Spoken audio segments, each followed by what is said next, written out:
रात का समय था। चारों ओर खूब अंधेरा छाया हुआ था। केवल एक ही कमरा प्रकाशित था। वहाँ 4 मोमबत्तियाँ जल रही थी। चारों मोमबत्तियाँ एकांत आपस में बात करने लगी। पहली मोमबत्ती बोली, मैं शांति हूँ। जब मैं इस दुनिया को देखती हूँ तो बहुत दुखी होती हूँ। चारों ओर आपाधापी, लूट खसोट और हिंसा का बोलबाला है।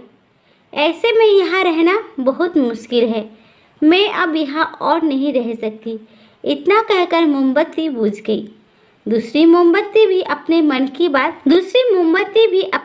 की बात कहने लगी। मैं विश्वास हूँ। मुझे लगता है कि झूठ, धोखा, फरेब, बेईमानी मेरा वजूद खत्म करते जा रहे हैं। ये जगह अब मेरे लायक नहीं रही। मैं भी जा रही हूँ।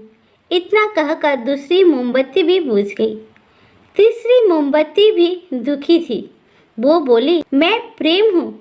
मैं हर किसी के लिए हर पल जल सकती हूँ, लेकिन अब किसी के पास मेरे लिए वक्त ही नहीं बचा। स्वार्थ और नफरत का भाव मेरा स्थान लेता जा रहा है। लोगों के मन में अपनों के प्रति प्रेम भावना नहीं बची। अब ये सहना मेरे बस की बात नहीं। मेरे लिए जाना ही ठीक होगा। कहकर तीसरी मोमबत्ती भी बुझ गई। तीसरी मोमबत्ती बुझी थी कि कमरे में एक बालक ने प्रवेश किया। मोमबत्तियों को बुझा हुआ देख उसे बहुत दुख हुआ। उसकी आंखों से आंसू बहने लगे। दुखी मन से वो बोला, इस तरह बीच में ही मेरे जीवन में अंधेरा कर कैसे जा सकती हो तुम? तुम्हें तो अंत तक पूरा जलना था, लेकिन तुमने मेरा साथ छोड़ दिया। आप मैं क्या करूँगा? बालक की बात सुन चौथी मोमबत्ती बोली, घबराओ नहीं बालक, मैं आशा हूँ और मैं तुम्हारे साथ हूँ। जब तक मैं जल रही हूँ, तुम मेरी लौ से दूसरी मोमबत्तियों को जला सकते हो।